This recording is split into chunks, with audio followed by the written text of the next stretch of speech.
네, 오늘 말씀은 마가복음 83탄, 제목은 함께 역사하사 말씀을 증언이란 제목입니다. 오늘 마지막 시간이고요. 마가복음 16장 15절에서 20절까지 말씀 보도록 하겠습니다. 16장 15절에서 20절 같이 읽을게요. 또 이르시되 너희는 온 천하에 다니며 만민에게 복음을 전파하라. 믿고 세례를 받은 사람은 구원을 얻을 것이요 믿지 않는 사람은 정죄를 받으리라. 믿는 자들에게는 이런 표적이 따르리니 곧 그들이 내 이름으로 귀신을 쫓아내며 새 방언을 말하며 집어서 올리며 무슨 독을 마실지라도 해를 받지 아니하며 병든 사람에게 손을 얹은즉 나으니라 하시더라. 주 예수께서 말씀을 마치신 후에 하늘로 올려지사 하나님 우편에 앉으시니라. 제자들이 나가 두루 전파할세 주께서 함께 역사하사 그 따르는 표적으로 말씀을 확실히 증언하시니라. 아멘. 네, 오늘 15절 말씀은 굉장히 유명한 말씀이죠. 보통 이제 교회당에 이제 가보면 교회들의 이제 제일 많은 문구 중에 하나가 저거예요. 그러니까 이 본당 앞에 딱 있죠. 15절 말씀. 너희는 온 천하를 다니며 복음을 전파하라. 이렇게 써 있는 교회들이 지금도 많이 있을 거예요. 우리 교회는 이제 없기는 하죠. 그러면 여러분이 믿음이 없는 자들에게 믿음을 주기 위해서 복음을 이렇게 전해 보셨나요? 이렇게 전해 보셨나요? 그들에게 예수를 믿어라 이렇게 하면 쉽게 받아들여지던가요? 네. 만약에 쉽게 받아들여진다면 아마 여러분들은 진짜 전도를 참 재미나게 열심히 다 하셨을 거예요. 오늘 본문의 말씀처럼 정말 온 천하를 다니면서 복음을 전했을 거예요. 왜냐하면 재밌거든. 복음을 전하는 사람마다 그걸 듣고 반응하니까 재밌거든. 근데 실제로 그래요, 안 그래요? 안 그래요. 저의 경우도 안 그랬어요. 저 고등학교 때부터 교회 다녔잖아요. 고1 때부터 다녔는데 이제 제 친구들한테 이제 전도를 해보려고 아무리 노력해도 결국은 한 명을 전도를 못했어요. 한 명을 전도 못했습니다. 그러니까 억지로는 교회를 데려오기는 했지. 억지로는 교회 한번 와봐라. 제발 부탁이다. 이렇게 해가지고 한두 번 정도는 이렇게 따라와 주는데 우리 친구들이 좀, 제 친구들은 약간 거친 친구들이 좀 있었어요. 거친 친구들이라 자기 취향이 아니라는 거예요, 교회는. 교회는, 야, 우리 취향이 아닌 것 같아. 그러니까 그게 90년대 초반인데, 그때도 전도가 그렇게 안 됐는데, 지금은 더 어렵다고 하잖아요. 더 어렵다. 그러니까 100명에게 전도를 하면, 한 명 정도 반응을 할까 말까? 네, 한 명 정도 반응할까 말까? 그런데 성령님은 이상하잖아요.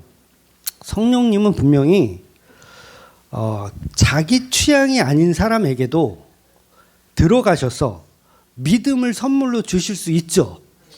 그렇잖아요. 믿음을 선물로 내 취향이 아니더라도 믿음을 선물로 주면 그 사람은 반응해요. 그리고 교회를 온단 말이에요. 그러니까 저도 사실은 교회가 제 취향은 아니었어요. 좀 교회는 좀 착한 애들이 이렇게 노는 무리들. 저는 이렇게 좀 안 착한 애들이 노는 무리들이라서 교회가 제 취향은 솔직히 아니었는데 저는 선물을 받았나 봐요. 믿음을. 그러니까 교회가 좋고 예수님 말씀이 좋은 거예요. 그래서 교회는 왠지 가식적인 것 같고 언제 봤다고 서로 사랑하래. 어? 앞뒤 좌우 인사하시면서 주의 이름을 사랑합니다. 요새도 저는 그런 인사는 제가 안 시키잖아요. 약간 좀 좀 오그라드는 것 같아요. 손발이.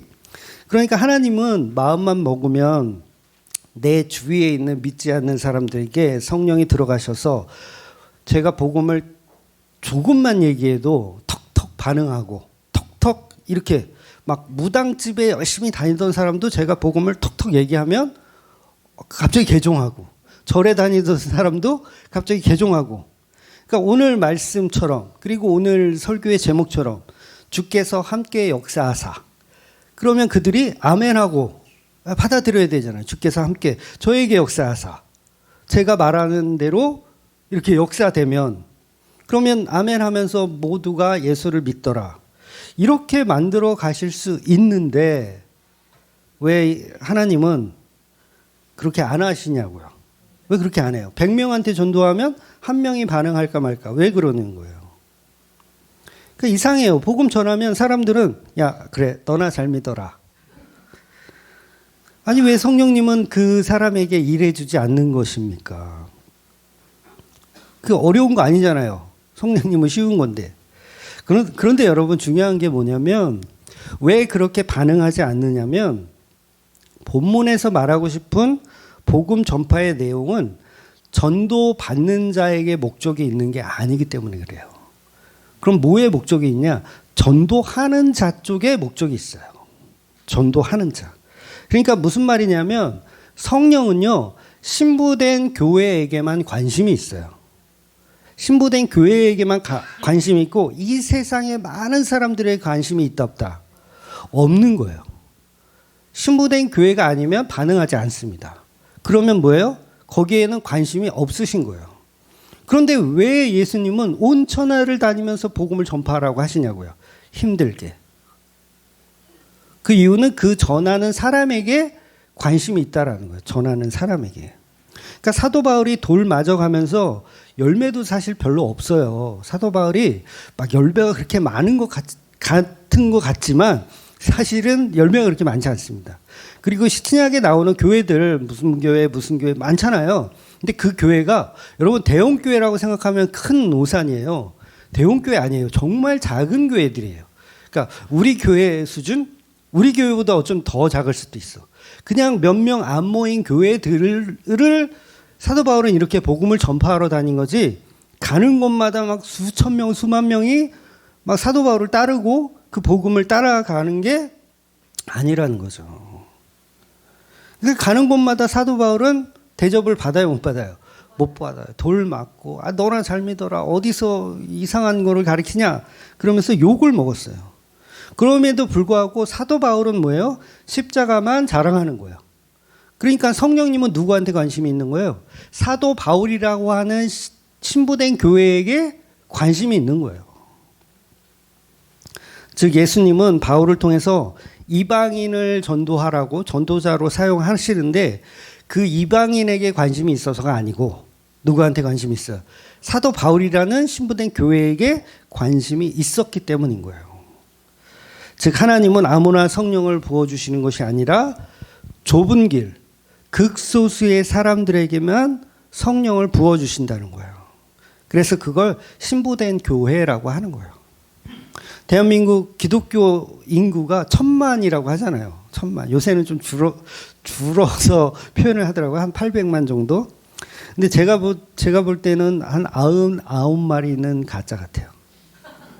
1000만 명이 있는데 한국의 기독교 인구 그러면 1000만 명이 있는데 그중에 99은 가짜일 것 같다고요. 제 개인적인 생각은 그래요. 그러니까 마태복음 7장 13절 14절 보면 이렇게 표현하고 있어요.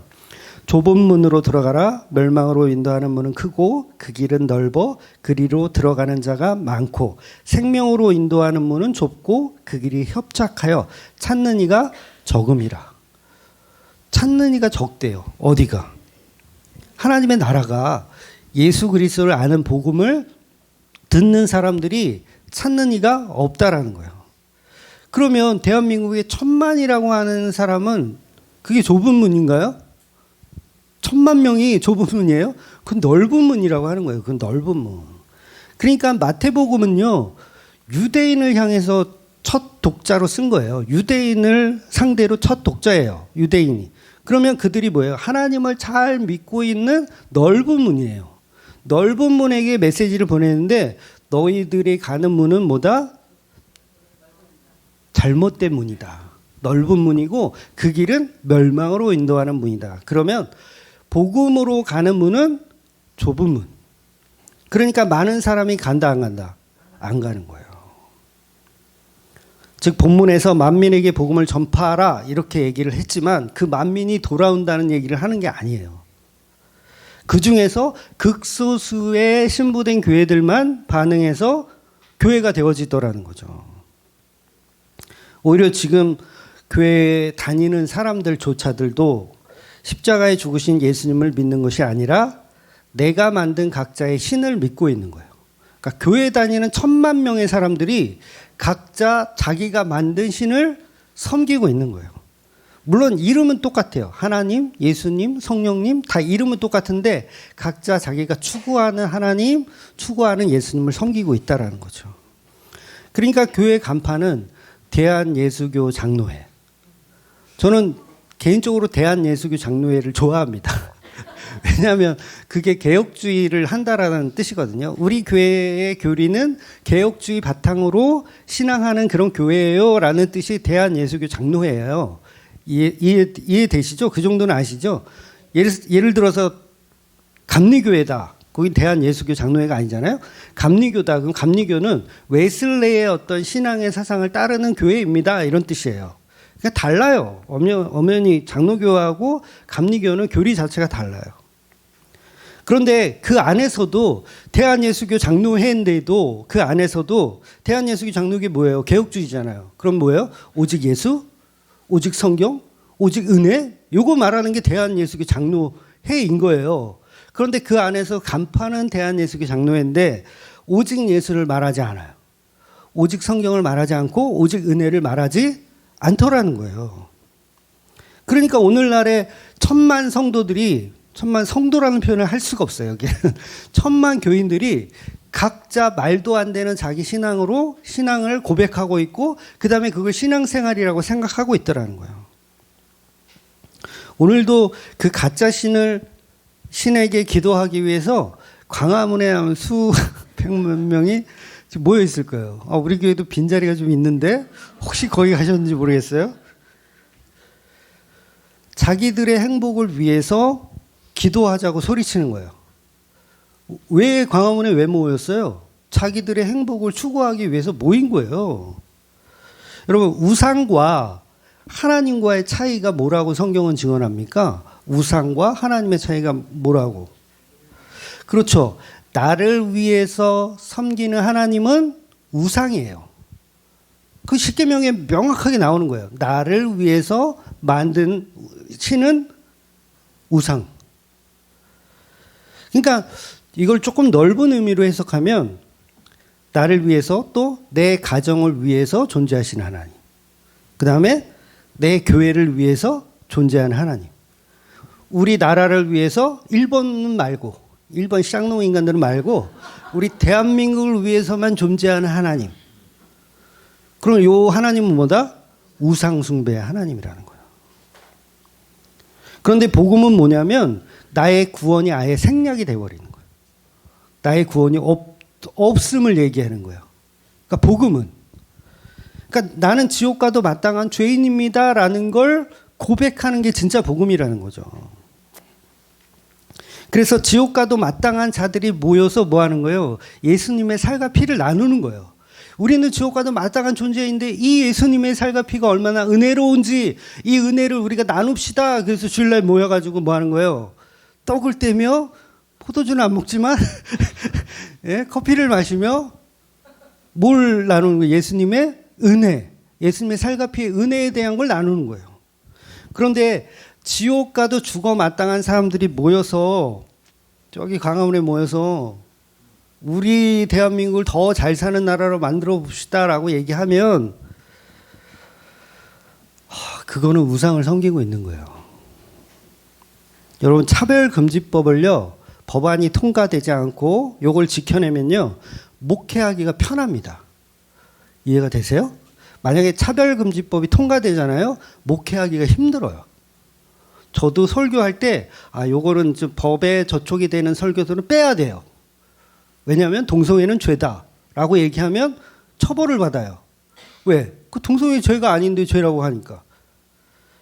그래서 이런 것들을 좀 편하게 목회할 수 있는 대한민국을 만들어보자라고 생각해서 모이는 거예요. 광화문에.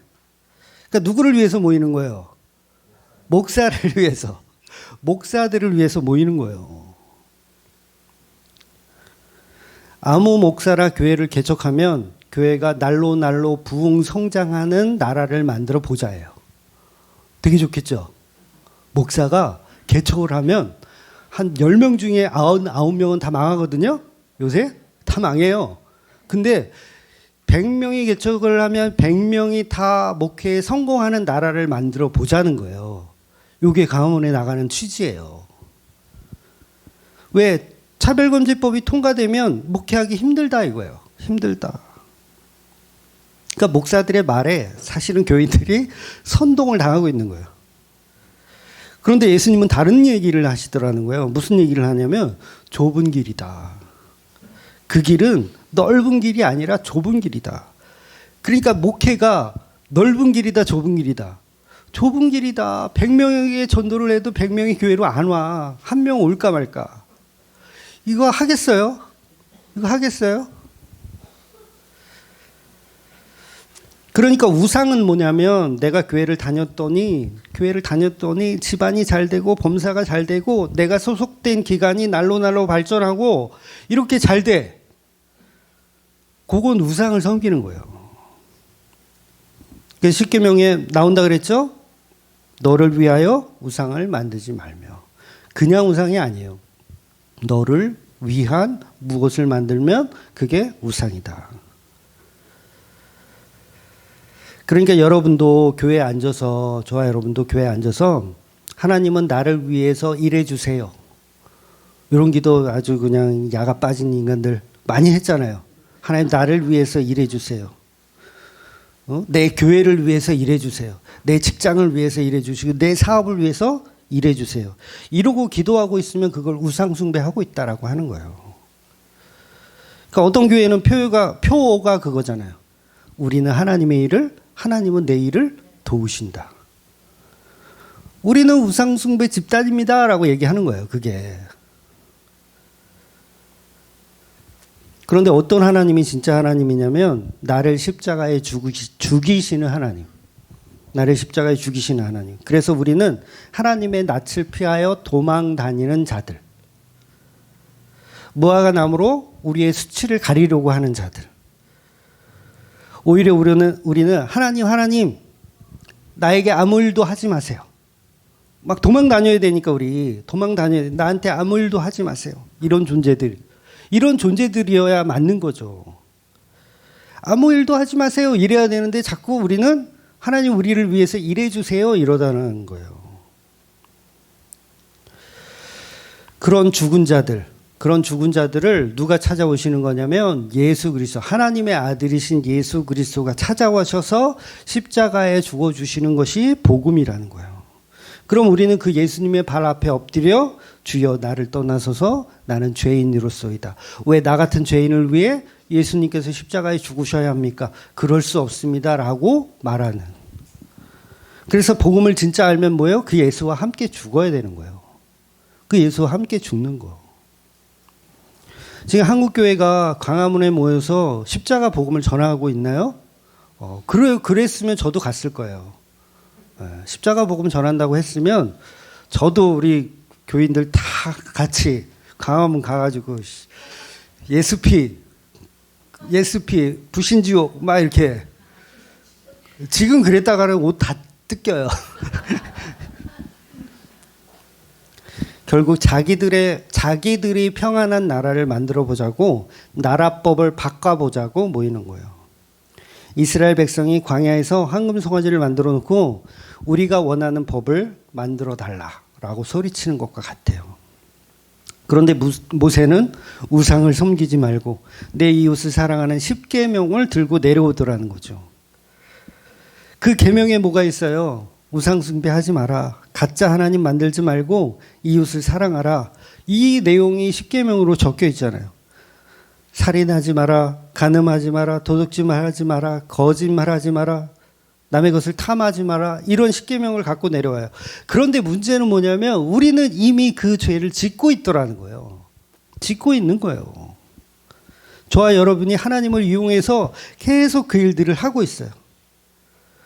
정말 우스갯소리로 일본은 망하고 우리나라는 흥하게 하여 주시옵소서. 이게 뭐예요? 자기 이웃을 사랑하지 않는 거예요. 우리는 이미 이웃을 사랑하지 않아요. 그러니까 황금 송아지 앞에서 우리는 다 죽어 마땅한 죄인으로 들통이 나는 거죠. 그런데도 우리는 계속 무슨 소리입니까? 그까지 하나님 우리가 만들면 되잖아요 라고 생각하는 거예요. 애굽에서 우리를 출애굽한 하나님 우리가 만들면 되잖아요. 그러면서 하나님 만들어내는 거예요. 광화문에 하나님 오시옵소서 우리가 만들어내는 거예요. 예수님이 언제 교회가 세상을 향해서 이렇게 힘을 과시하고 우리 함께 뭉쳐가지고 법안을 우리 한번 바꿔보자 이런 내용이 예수님이 이런 선동을 하신 적이 있나요? 전혀 없어요. 오히려 예수님은 의를 위하여 박해를 받는 자는 복이 있나니 말씀하셨어요. 차별금지법이 통과됐으면 좋겠어요. 저는. 그래서 설교할 때마다 박해를 받고 정말 공무원들이 나와가지고 저 인간이 똑바로 설교를 하나 안 하나 공무원들이 설교를 평가해. 그런 나라. 놀랍지 않아요? 그런 나라? 재밌을 것 같지 않아요? 예수님 말씀이 그거예요. 의에 줄이고 박해를 받는 자가 복이 있나니. 여러분 복 받으시고 싶으면 차별금지법이 통과돼야 돼요. 야, 너무 세게 얘기하나? 기독교는요, 로마로부터 박해를 받았습니다. 계속 박해를 받았어요. 그때 복음은 굉장히 뜨거웠어요. 근데 언제부터 기독교가 타락하기 시작했는지 아세요? 로마가 기독교를 국교로 인정하면서 개판된 거예요. 개판 오분전된 거예요. 차별금지법 계속 저지하잖아요. 우리 기독교는 계속 개판으로 갑니다. 근데 차별금지법이 통과돼가지고 함부로 목회할 수 없고 함부로 설교할 수 없는 나라가 되면 그때 가짜와 진짜가 확연하게 드러나는 거예요. 그때는 아무 교회나 가도 돼. 그건 거의 다 진짜일 가능성이 크니까. 이해가 되세요? 지금은 가짜가 너무 많으니까 아무 교회나 가면 큰일 나요. 근데 정말 박해가 심하고 로마 시대처럼 막 박해가 심한 이 시대가 되면 아무 교회나 가도 된다고요. 거기 가면 뭘 얘기할 테니까. 예수님의 십자가만 얘기할 테니까. 근데 지금 오히려 너무 많으니까 찾을 수가 없어요. 그날이 오면 대한예수교 장로교 간판만 있으면 아무 교회나 가도 돼. 그런데도 그 차별금지법이 통과된 나라에서도 목회를 한다는 목사가 정신 나간 목사가 있다면 그건 진짜일 가능성이 크니까요.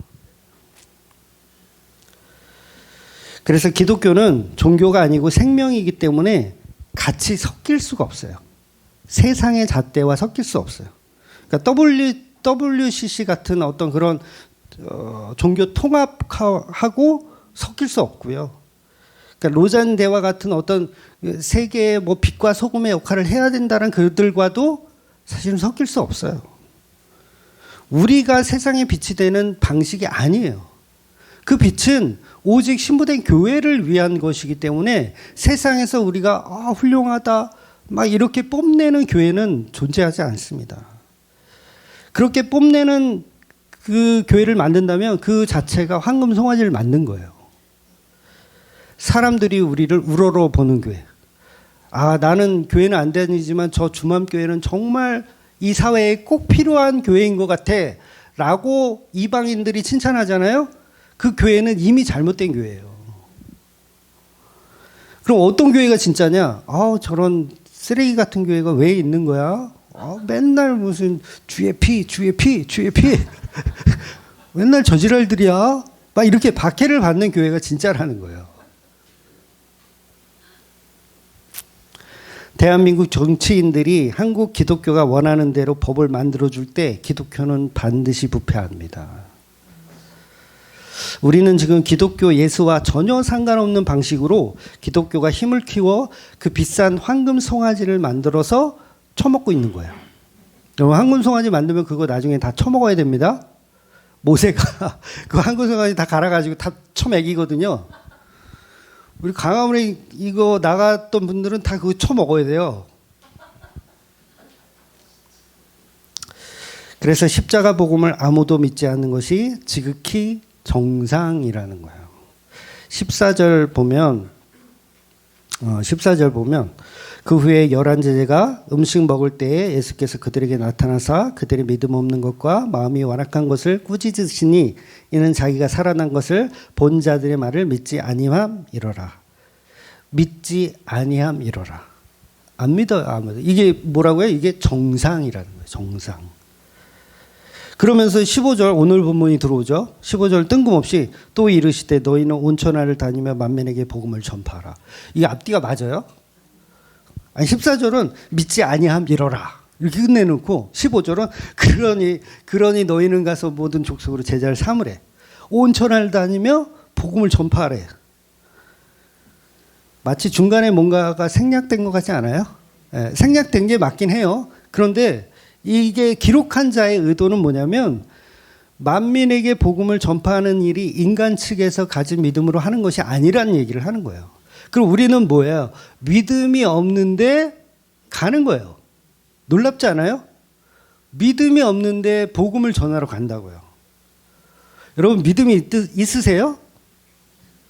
제발 없다고 얘기해 주세요. 없어요. 그런데 어떻게 한다고? 복음을 전파하러 보낸다고요. 누가? 성령님께서 보낸다고요. 저는 믿음이 있어서 제가 막 복음을 이렇게 터나요? 저도 믿음이 없어요. 제 믿음이 아니에요. 그거 다 우리의 믿음은 우리의 것이 아니에요. 성령님이 그냥 선물로 주신 거예요.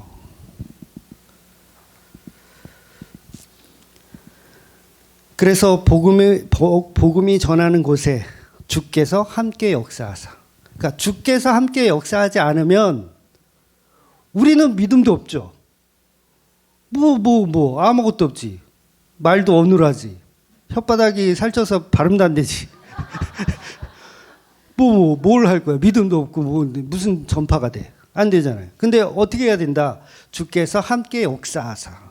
그러니까 내 믿음으로 하는 거예요? 예수님의 믿음으로 하는 거예요? 예수님의 믿음으로 하는 거예요. 그래서 그것을 성령 받았다라고 하는 거예요. 그리고 나면 우리는 두 번째 것이 이제 확실해집니다. 뭐냐면 말씀을 확실히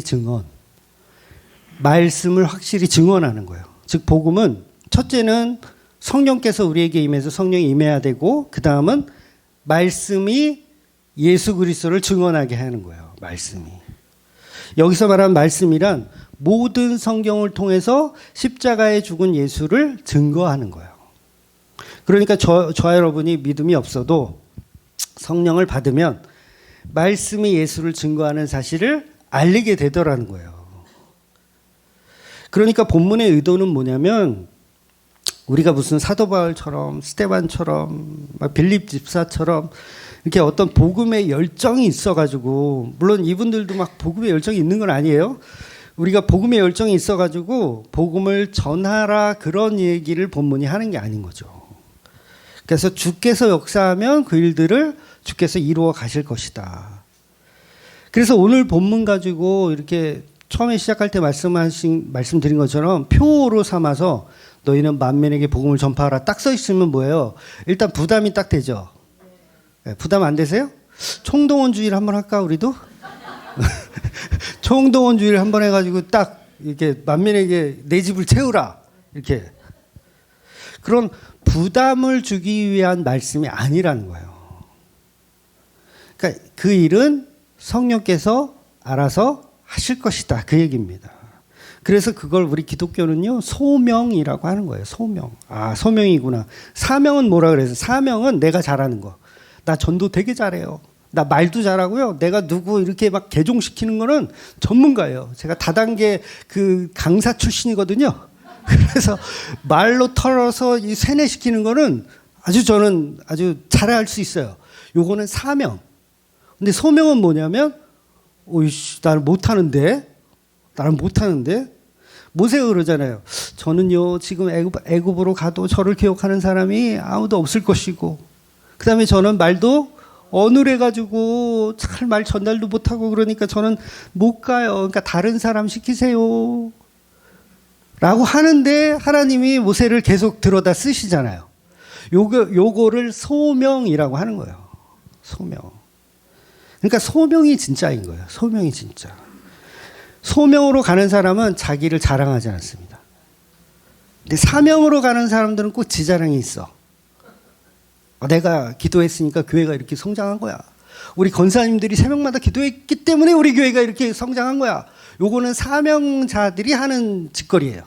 근데 소명은 뭐냐면 나는 기도도 한 것도 별로 없고 나는 뭐 한 것도 없는데 이렇게 은혜를 주셨습니다. 이렇게 가는 거. 그러니까 소명이지. 출애굽은 누가 한 거예요? 모세가 한 거예요? 아니면 하나님이 한 거예요? 하나님이 하신 거예요. 그래서 소명이라고 하는 거예요. 근데 모세가 왜 죄를 져요? 지가 한 것처럼 착각을 하기 때문에 혼이 나는 거예요.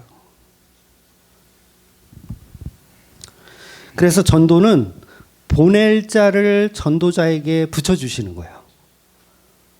우리가 가서 전도를 하는 게 아니라 전도 받을 자를 우리에게 보내주시는 거.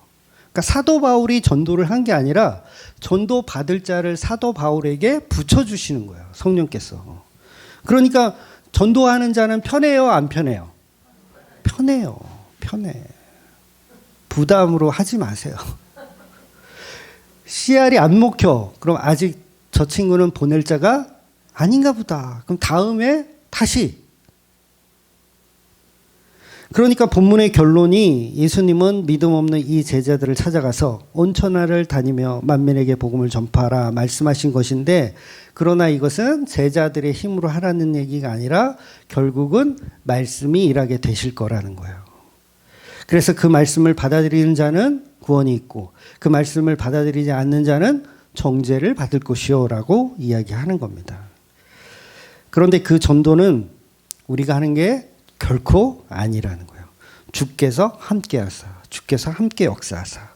그러면서 하시는 말씀이 뭐냐면 이제 17절 밑으로 좀 내려오면, 그러면서 믿는 자들에게는 표적이 따르는데 그들이 내 이름으로 귀신을 쫓아내며 새 방언을 말하며, 18절은 뱀을 집어올리며 무슨 독을 마실지라도 해를 받지 아니하며 병든 사람에게 손을 얹은즉 나으리라 하시니라.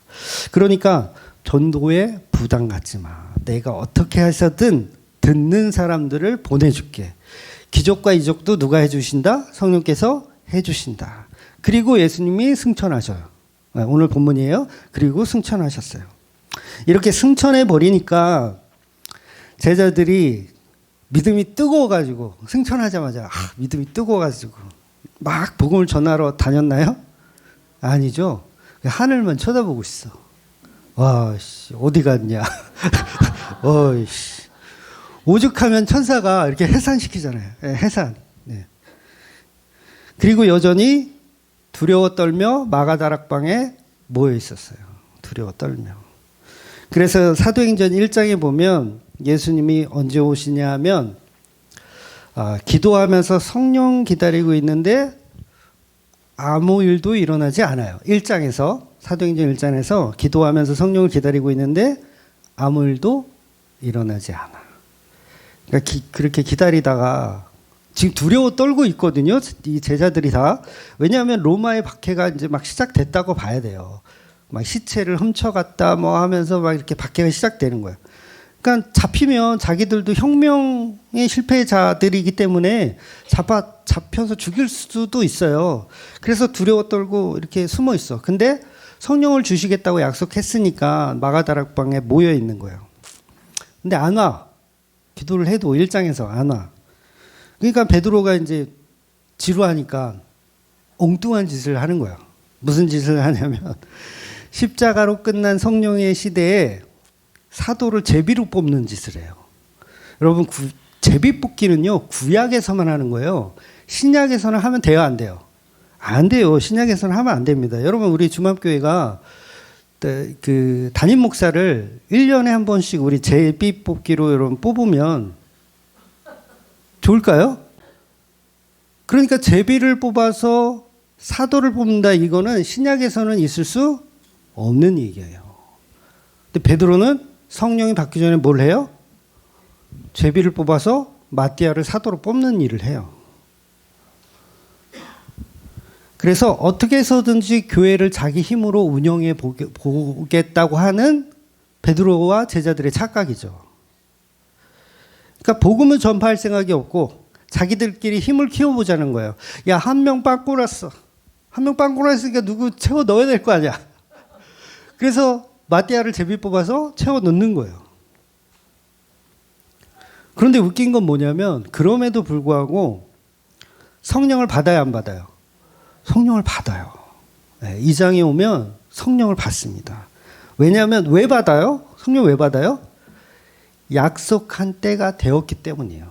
약속한 때가. 그러니까 무슨 말을 하고 있는 거냐면 베드로가 기도하고 있든 뻘짓을 하고 있든 무엇을 하고 있든 약속한 성령은 오시게 되어 있었던 거예요. 그냥 우리는 거기서 기다리면 되는 거예요. 그러니까 그 언약, 약속, 이게 왜 그렇게 중요하냐면 이제 다음 주부터 이제 히브리서 보면 전부 그 얘기거든요. 구약의 언약, 신약의 언약, 이게 예수 그리스도의 십자가로 다 완성되었다. 그 얘기하는 거예요. 이 얘기를 아주 지겹게 또 할 거예요. 그러니까 모든 언약이 십자가로 성취되었다. 그러니까 예수님이 너희는 예루살렘을 떠나지 말고 성령을 기다려라. 그러면 기다리면 돼. 아무것도 하지 말라는 게 아니에요. 기도해도 돼요. 뭐 찬양해도 되고요. 뭐 말씀을 서로 나누어도 되고요. 그런데 우리가 무엇을 했느냐가 중요한 게 아니라는 거예요. 그 때가 되면 약속한 성령이 오시더라는 거죠. 그래서 은혜 받을 자는 그가 우상 숭배를 하든 광화문에 나가든 상관없어요. 은혜 받을 자는. 그러니까 우리는 강함을 안 갔으니까 우리는 괜찮은 인간들이에요. 이 얘기를 하는 게 아니에요. 이해가 되시죠? 그러니까 우리가 무슨 뻘짓을 하고 있어도 은혜 받을 사람은 은혜를 받는다는 거예요. 심지어는 제비를 뽑아서 담임 목사를 뽑는 교회가 있더라도 성령이 약속함이 있었다면 거기에 성령이 임하신다는 거죠. 그래서 성령 은혜 받은 자는 그가 우상숭배자이든 세리든 창녀든 무슨 짓을 했던 상관없이 성령은 그를 찾아가신다는 거예요. 그래서 기독교는 오직 은혜를 말하는 거예요. 아, 그래서 은혜군요. 인간들이 다락방에 모여서 열심히 기도하고 예배드렸더니 성령이 임하시더라. 요거는 거짓말이에요. 그러니까 인본주의는 그렇게 가르쳐요. 마가 다락방에서 제자들이 열심히 기도하고 찬송하고 그러고 있었더니 성령이 임하더라. 요런 말은 성경에 없다고요. 2장에서 분명히 제자들은요, 기도하고 있다는 내용도 없고 찬양하고 있었다는 내용도 없어요. 그냥 뻘짓을 하고 있었다. 뻘짓을, 교회를 강화하고 있었다. 마띠아를 제비로 뽑고 있었다. 이러고 있었다. 그래서 진짜 복음은 그냥 믿음 없는 자들이 벌벌 떨고 있는 거예요. 믿음 없는 자들이 벌벌 떨어. 고민해. 교회를 어떻게 운영할까? 고민해. 이런 믿음 없는 자들에게 성령이 임하시더라는 거예요. 그러니까 우리 교회도 이제 시즌이 있다 그랬잖아요. 시즌 1, 시즌 2, 시즌 3. 지금이 4 시즌이에요, 여러분. 이게 안 끝나기를 개인적으로 바라긴 하는데 또 때가 되면 또 시즌이 필요하기도 해요. 예. 그러니까 누가 봐도 망한 교회예요. 그러니까 시즌일 때가 누가 봐도 그냥 아, 망했구나, 이 교회는. 빨리 보증금 빼가지고 빨리 월세라도 덜 내자. 이거 망한 교회. 근데 왜 할까요? 약속이라서. 그러니까 성경에 약속이 있거든. 어떤 약속? 예수님의 살과 피를 나눌 수 있는 교회로 만들어주겠다는 약속을 우리 교회에게 주셨으니까 교회의 약속을 믿는 거예요. 누가 잘했고 잘못했고 이게 아니에요. 그냥 믿는 거예요. 그래서 교회는 반드시 박해가 따라야 정상으로 돼요. 희한하죠? 풀어주잖아요. 이렇게 풀어주잖아요. 태평성대를 이루잖아요.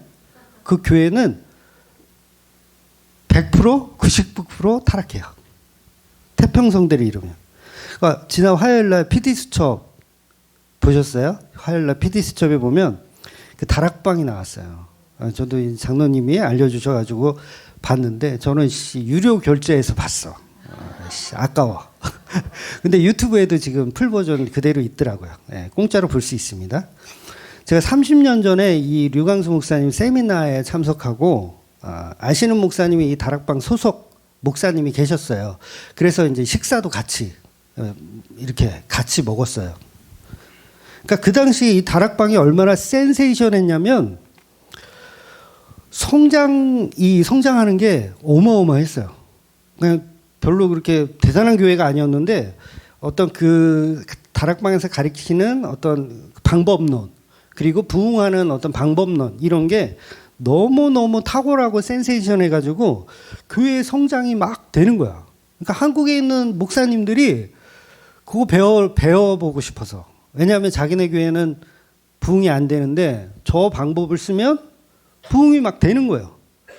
그래서 너도 나도 막 세미나에 막 참여하고 막 엄청나.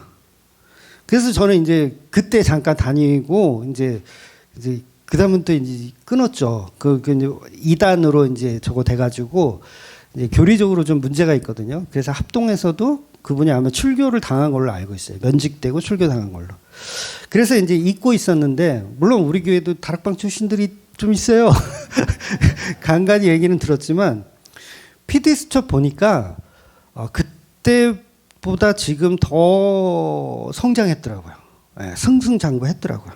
그런데 내용이 너무 참담했어요. 무슨 내용 나오냐면 그 다락방 있는 목사들이 성폭행 하는 이야기, 그다음에 돈 관련해서 비리 저지른 이야기, 그런 내용들이 이제 PD 수첩에 나오니까 야, 복음이 아니니까 저렇게 되는 것은 당연하구나라는 생각이 들더라고요. 그러니까 제가 관심이 끈 게 뭐였냐면 그 류 목사님이 취미 생활이 있대요. 취미 생활이 뭔가 했더니 손목 시계를 모으는 게 취미래요. 그 방송에 나오는 거예요. 취미래요. 손목 시계를 모으는 게. 근데 어떤 전문가가 시계를 이렇게 그게 브랜드하고 뭐 이런 가격대가 있을 거 아니에요. 그걸 보니까 하나가 1억이 넘는 시계. 그러니까 1억이 넘는 시계를 수집하는 게 취미시래요. 여러분 감흥이 없으시죠? 다락방 사람들은 그걸 어떻게 생각할까요? 하나님께서 복을 주셔서 저렇게 잘 먹고 잘 살고 있는 것이다. 그런데 이게 굉장히 끔찍한 거라는 거예요. 끔찍한 거.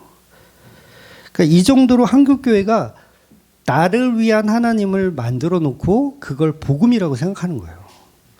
제가 예전에 여의도 순복음교회 그 조용기 목사님이 연희동 자택이 평수가 200평인가 300평이라는 신문 기사를 본 적이 있어요. 그러니까 그분의 사택이죠. 사택이 200평인가 300평이래요. 자식이 200명, 300명이 있어서는 아니겠죠. 좀 이렇게 호화주택이잖아요. 그래서 언제 한 번은 제가 순복음 출신 목사님한테 이제 막 욕을 했죠. 아, 조용기 목사는 말이야, 사람이 좀 겸손할 줄 알아야지. 어떻게 그렇게 호화 생활을 하고 200평, 300평이 말이 되냐고. 제가 이렇게 막 겸손한 척이라도 해야지 어떻게 그러냐고 막 이렇게 욕을 했어요. 그 목사님한테.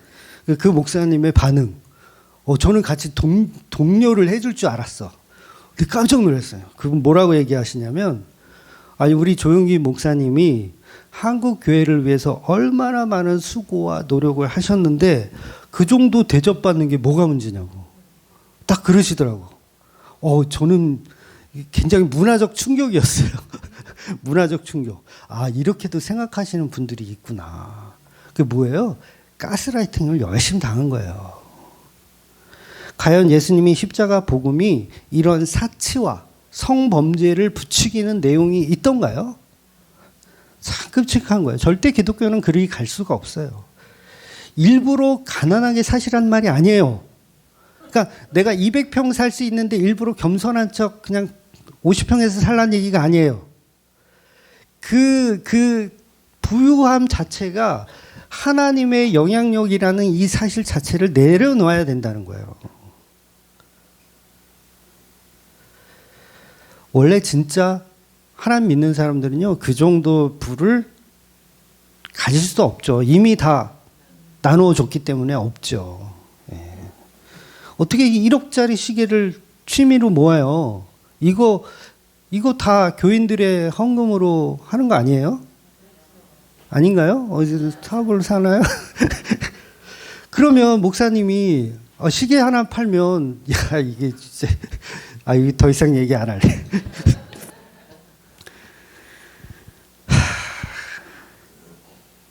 결국 사도행전 보면 베드로가 복음 전도를 얼마나 잘하는지 초반에는 예루살렘 교회가 굉장히 승승장구했어요. 그래서 그런 식으로 쭉 가도 될 텐데 결국 성령께서는 교회를 흩으세요. 예루살렘 교회를 흩어버 버립니다. 그 이유가 뭐냐면 그 어떤 시발점이 뭐냐면 스데반 집사의 죽음이에요. 스데반 집사를 죽게 만들어서 로마로부터 박해를 계속하고 유대인이 우리 기독교를 박해하도록 만드는 거예요. 그래서 사도들은 전부 예루살렘 떠납니다. 그래서 각자 타 지역으로 가서 전도를 시작해요. 물론 성경에는 주로 사도 바울의 이야기만 사도행전에 많이 나오지만 실제로 나머지 사도들도 다 이방 지역으로 가서 전도를 했어요. 실제로 예루살렘 교회는 사도가 없고 그 야고보라고 하는 그 장로님만 교회를 이렇게 심호하셨습니다. 그래서 예루살렘 교회가 박해를 받고 흩어지니까 만민에게 복음이 전파되는 거예요. 주맘교회도요, 박해가 있어야 성장합니다. 아멘 하신 분 이름 적어놔. 태평성대 가잖아요. 타락해요. 네, 타락해. 우리 교회 건물주가 여기 좀 빨리 비워. 너희들 꼴도 보기 싫어. 빨리 비워. 라고 이런 박해가 와야 복음은 전파되는 거예요. 네? 물론 그렇게 한다는 게 아니에요. 네. 그러니까 교회는 박해를 받으며 전파될수록 하나님이 예수님이 거기에 역사하시더라는 거예요. 아무리 사탄이 우리를 죽이려고 덤벼들어도 예수가 함께 역사하더라는 거죠. 본문 한번 다시 볼게요. 16장 17절 18절 믿는 자에게는 이런 표적이 따르리니 곧 그들이 내 이름으로 귀신을 쫓아내며 새 방언을 말하며 뱀을 집어 올리며 무슨 독을 마실지라도 해를 받지 아니하며 병든 사람에게 손을 얹은 즉 나으리라 하시니라. 여러분 이런 기적의 일들이 지금도 동일하게 벌어진다고 문자적으로 이해하시면 안 돼요. 네, 요거는 정말 오해하시는 분들이 많거든요. 그래서 지금은 성경이 특별계시로 완성이 되었기 때문에 자연계시를 거스리는 기적과 이적은 없습니다. 네, 그런 기적은 없어요. 그러니까 믿는 자의 표적, 귀신을 쫓아내고 새 방언을 말하는 건 사도의 시대까지만 국한된 거예요. 사도의 시대까지만. 왜 그렇다고요? 성경이 완성되었기 때문에. 그러니까 성경은 기적과 이적으로 가득 차 있죠. 기적과 이적으로 가득 차 있어요. 이 성경을 기록하기 위해서 기적과 이적이 있었던 것이고 이제 성경이 끝났어. 그러니까 기적과 이적이 필요해요? 안 필요해요? 안 필요해요. 기적과 이적이 또 있으면 성경은 필요가 없겠죠. 여러분이 막 계시를 받고 막 하나님의 음성을 직접 듣고 앞으로 해야 할 미래를 막 예언받고 그러면 성경이 필요해요? 안 필요해요? 안 필요한 거예요. 그러니까 이 말씀을 문자적으로 믿어서 우리는 뱀에 물려도 끄떡없습니다. 농약을 들이켜도 끄떡없습니다. 그러면서 우리 차력쇼 한번 해봅시다. 막 마셔. 농약 타서 권집사 한번 마셔. 강집사 마셔. 이렇게 독약을 마셔. 그럼 어떻게 돼요? 죽어요. 바로 가십니다. 바로 가십니다. 그러면 본문에서 말하는 이 의미는 뭐냐? 아니 분명히 독사에 물려도 괜찮고 독을 마셔도 괜찮다고 하셨잖아. 그러면 이 말은 거짓말이냐? 그 얘기가 아니라 의미를 잘 해석을 하셔야 됩니다. 누가복음 10장 18절 20절 말씀을 먼저 읽고 보겠습니다. 예수께서 이르시되 없나요? 18절 제가 읽어드릴게요. 18절 예수께서 이르시되 사단이 하늘로부터 번개같이 떨어지는 것을 내가 보았노라. 내가 너희에게 뱀과 정갈을 밟으며 원수의 모든 능력을 제할 권능을 주었으니 너희를 해칠 자가 결코 없으리라. 그러나 귀신들이 너희에게 항복하는 것으로 기뻐하지 말고 너희 이름이 하늘에 기록된 것으로 기뻐하라 하시니라. 아멘. 그러니까 이 말씀에 의하면 뱀은 악마를 의미하는 거예요.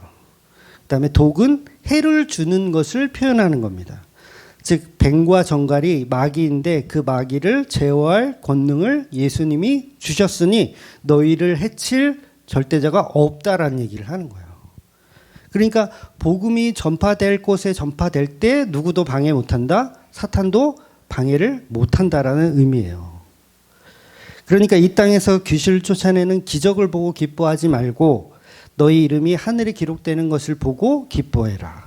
즉 십자가 속 저주와 은혜만 애통하고 기뻐해라. 이 얘기를 하는 거죠.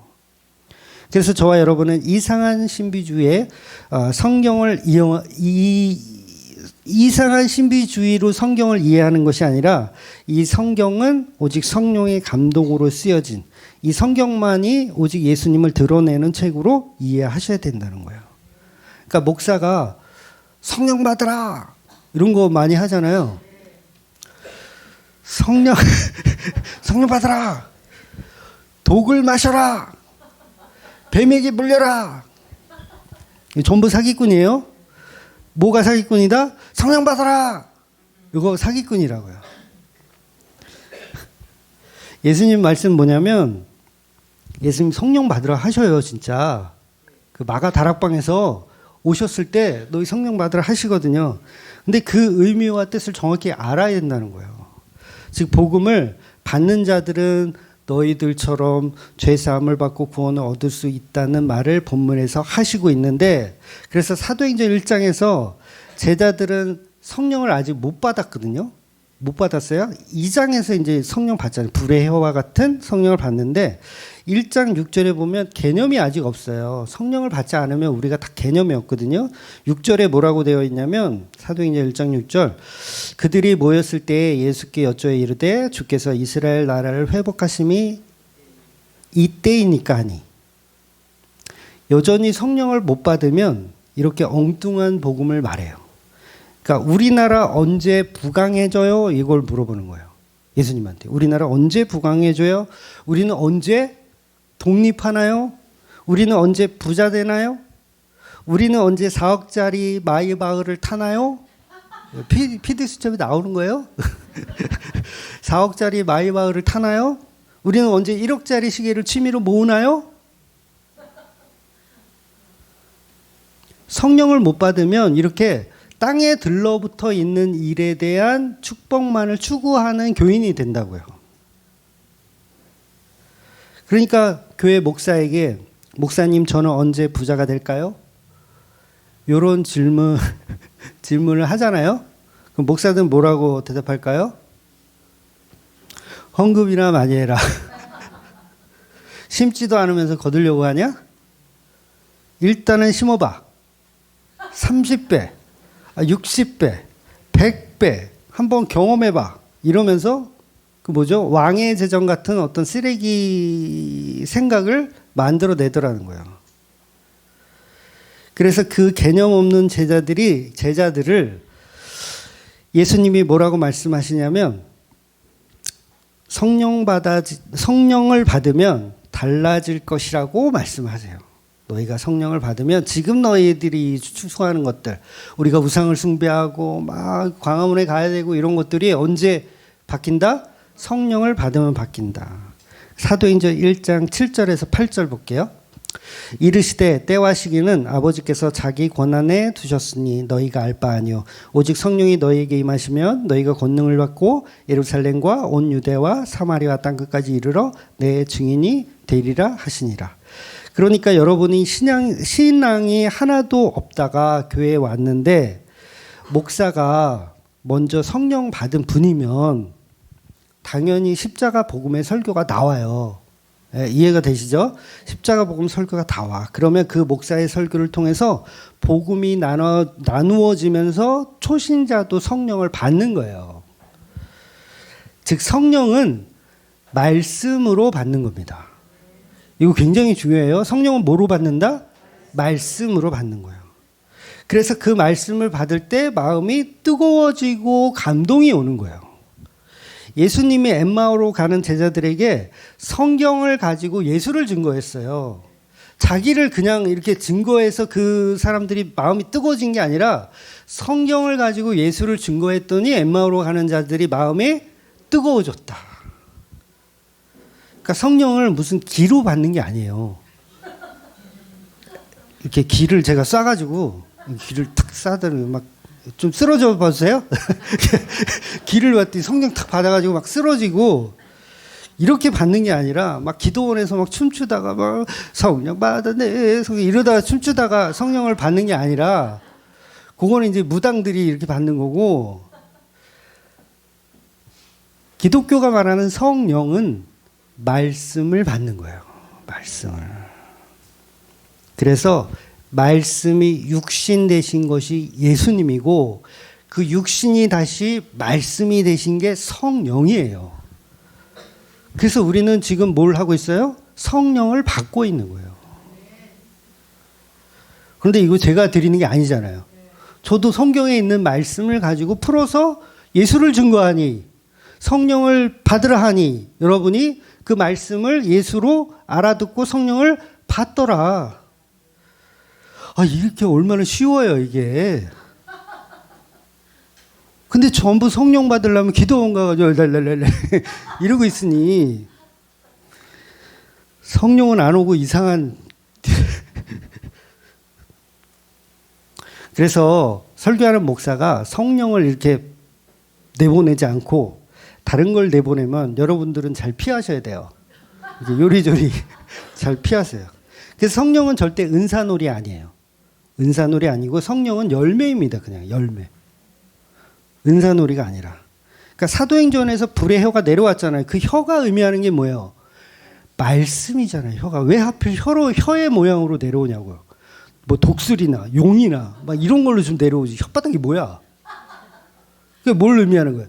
말씀이다. 성령은 곧 말씀이다라는 걸 얘기해 주는 거예요. 그래서 성령 받으려면 다른 방식이 없어요. 무조건 성경을 통해서 성령 받는 거예요. 물론 기도하다 찬양하다가 말씀이 생각나서 성령을 받을 수도 있지만 본질은 말씀으로 받는 겁니다. 그래서 모든 성경은 말씀, 오직 은혜, 그 은혜를 통해서 성령을 받는 것. 그래서 중요한 건 성령은 예수님의 영이에요. 예수님과 성령님은 같은 분, 예수님의 영. 그래서 그 영이 자기 백성을 찾아오시는 거예요. 그래서 어떤 때는 뭐 아브라함 시대는 뭐 아브라함이나 다윗을 통해서 솔로몬을 통해서 오고 또 선지자를 통해서 오고 또는 어떤 시편의 기자들을 통해서 오고 지금 이 시대는 만들어진 기록된 성경을 통해서 우리에게 성령이 임하시는 겁니다. 그래서 이 십자가의 복음의 이 말씀은 스스로 운동력이 있어요. 스스로 운동력이 있다니까요. 제가 말하면 이게 운동력이 있어요. 제 말이 아니라 성령의 그 말씀 말이 운동력이 있어. 히브리서 4장 12절 볼게요. 하나님의 말씀은 살아있고 활력이 있어 좌우에 날선 어떤 검보다 예리하여 혼과 영과 빛 관절과 골수를 찔러 쪼개기까지 하며 또 마음의 생각과 뜻을 판단하니라. 하나니, 그러니까 십자가 복음이 말씀으로 들어온다면 그 사람의 영혼은 어찌 됩니까? 쪼개져요. 그러니까 이게 지금 표현이 좀 해석이 그런데 이 의미는요 완전히 부서지는 의미예요. 칼로 이렇게 반 자르는 이런 개념이 아니라 완전히 먼지가 되는 거. 먼지가 되어 그대 곁으로. 그러니까 먼지가 되어서 예수님 곁으로. 이해가 되세요? 성령을 받으면 우리가 먼지가 되어서 예수님 곁으로. 먼지는 가치가 있다 없다? 가치가 없어. 그 가치 없음이 예수님께 가는 거예요. 그래서 그때부터 나를 위해서 살던 게 당연히 멈추죠. 먼지가 되었기 때문에 나를 위해서 사는 게 멈춰요. 그래서 성령을 처음 받으면 그 증상이 뭐냐면 기도할 게 없어져. 성령을 처음 받잖아요. 그러면 첫 증상이 뭐냐면 기도할 게 없어져. 왜냐하면 그동안은 우상을 섬겼거든. 나를 위한 기도. 전부 나 잘 먹고 잘 살게 해주고, 나 시계 1억짜리 사게 해주시고, 나 제네시스 사게 해주시고, 막 이런 기도만 하다가 내가 뭔지라는 게 알게 됐어. 성령을 받아서. 그러면 그때부터 기도가 바뀌는 거예요. 뭔지가 뭐예요? 죽은 자잖아요. 죽은 자. 죽은 자. 나 죽은 자구나. 죽은 자에게 마으바가 필요해요? 시계가 1억짜리 시계 필요해요? 죽은 자한테? 그러니까 당연히 기도가 바뀌는 거예요. 아, 이게 아니구나. 그럼 그때부터 뭘로 바뀌냐면 십자가에 죽은 예수가 나의 전부임을 바뀌는 거예요. 그러면 그때부터 어떤 기도가 나와요? 너희는 먼저 그의 나라와 그의 의를 구하라. 이렇게 바뀌는 거예요. 시계 주세요. 차 주세요. 여기서 이제 그의 나라와 그의 의로 바뀌는 거. 풀 버전으로 한번 읽어보겠습니다. 마태복음 6장 31절 33절까지. 네, 오늘 마지막 시간이라서 조금 긴 거예요. 네. 그러므로 염려하여 이르기를 무엇을 먹을까, 무엇을 마실까, 무엇을 입을까 하지 말라. 이는 다 이방인들이 구하는 것이라. 너희 하늘 아버지께서 이 모든 것이 너희에게 있어야 할 줄 아시느니라. 그런즉 너희는 먼저 그의 나라와 그의 일을 구하라. 그리하면 이 모든 것을 너희에게 더하시리라. 아멘. 그러니까 저와 여러분은 산자 같으나 죽은 자.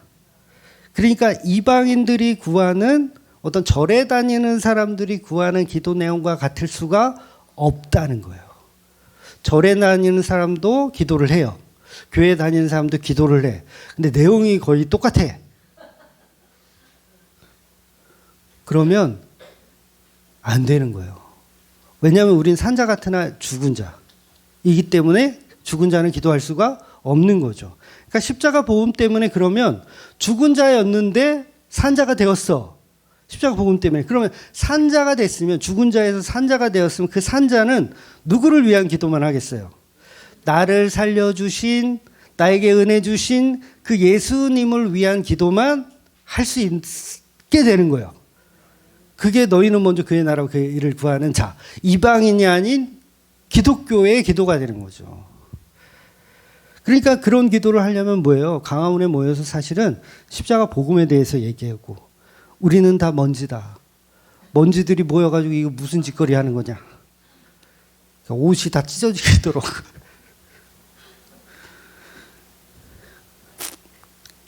그래서 말씀의 증언자로